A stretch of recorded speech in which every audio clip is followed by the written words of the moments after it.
Merci de suivre RTI 1. Bonjour à toutes et à tous.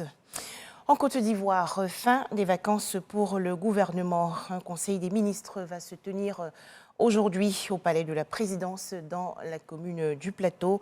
Réunion en présence bien sûr du chef de l'État Alassane Ouattara. Nous allons revenir sur cette information dans nos prochaines éditions. Dans l'actualité nationale également, la visite d'amitié et de travail du président de la transition burkinabé, le lieutenant-colonel Paul-Henri Sandaogo Damiba. Le chef de la transition burkinabé a été reçu hier par le président de la République Alassane Ouattara. Leurs échanges ont porté sur la lutte contre le terrorisme, la coopération bilatérale, la transition et le retour à la vie civile au Burkina Faso. Au Burkina Faso, justement, où au moins 35 civils ont été tués et 37 autres blessés hier dans la région nord, après qu'un véhicule d'un convoi de ravitaillement est entré en contact avec un engin explosif improvisé. Annonce faite par le gouvernement militaire dans un communiqué. En Côte d'Ivoire, les préparatifs de la rentrée académique 2022-2023. La ministre de l'Éducation nationale et de l'alphabétisation, le professeur Mariatou Koné, a présidé hier la grande réunion de la rentrée scolaire. Les travaux et échanges se sont déroulés au lycée d'excellence Alassane Ouattara de Grand Bassam.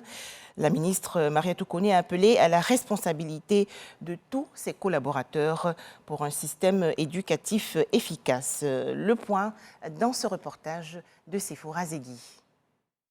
Soyons des citoyens engagés pour une école de qualité. C'est le mot lancé par Mariatou Koné face aux acteurs du système éducatif ivoirien. C'était à l'occasion de la traditionnelle réunion de rentrée scolaire. 60% des agents du ministère de l'Éducation nationale et de l'alphabétisation sont des fonctionnaires de l'État de Côte d'Ivoire.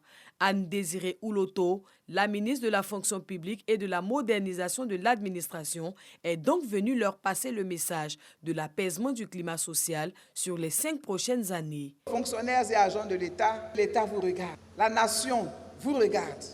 Nous avons la chance d'avoir à la tête de l'État un président qui a entendu votre appel. À partir de ce moment-là, les fonctionnaires doivent prendre à bras le corps leur mission à leurs différents postes de travail.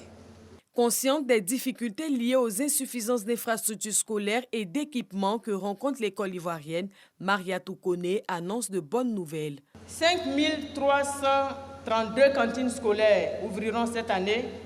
Pour l'accroissement de l'offre et de la qualité de l'enseignement, 91 nouveaux collèges seront disponibles pour l'année 2022-2023. 17 anciens collèges prennent le statut de lycée et 13 sont en cours d'ouverture de classes du second cycle.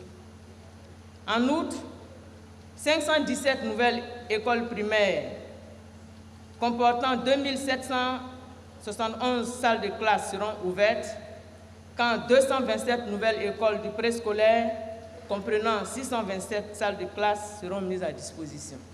Le coût budgétaire total de ces acquisitions est de 3 55 79 000, entièrement à la charge de l'État de Côte d'Ivoire. La ministre demande cependant aux élèves plus de concentration, aux parents l'implication et au corps enseignant compétences et conscience professionnelle. Elle est revenue sur les actions entreprises par son département pour mettre fin à la tricherie lors des examens à grand tirage. De 16 903 cas de fraude en 2020, 11 536 cas de fraude en 2021, nous sommes descendus à 6 112 cas en 2022. Notre objectif, c'est d'avoir 0 fraudeur aux examens. Nous sommes encore loin du compte, mais nous sommes sur le bon chemin. Grâce aux moyens technologiques déployés, que sont la vidéosurveillance et les détecteurs de métaux, et grâce surtout à la vigilance de tous et de vous, les encadreurs.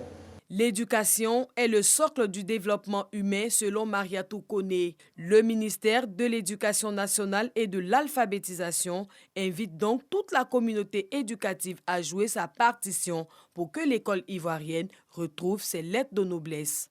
Pour rappel, l'inscription dans le préscolaire et le primaire public est gratuite. En image, l'actualité hors de chez nous. 10 personnes ont été tuées et plusieurs autres blessées le 4 septembre dernier lors d'attaques à l'arme blanche dans 2 localités isolées du Canada. Annonce faite par la police canadienne qui a lancé une chasse à l'homme dans 3 provinces pour retrouver 2 suspects. À noter que l'un des suspects a été retrouvé mort. 2 employés de l'ambassade russe à Kaboul et 4 Afghans ont été tués hier aux abords du bâtiment dans un attentat suicide revendiqué par le groupe État islamique. Première attaque contre une représentation diplomatique depuis le retour au pouvoir des talibans en août 2021. Enfin, le président chinois Xi Jinping est attendu au Kazakhstan le 14 septembre prochain. Ce voyage officiel va marquer la première sortie des frontières chinoises depuis le début de la pandémie de coronavirus pour le chef de l'État chinois, qui doit également retrouver son homologue russe Vladimir Poutine juste après à la conférence de l'Organisation de coopération de Shanghai en Ouzbékistan. Voilà, merci de nous avoir suivis. À 13h, le journal de RTI 1.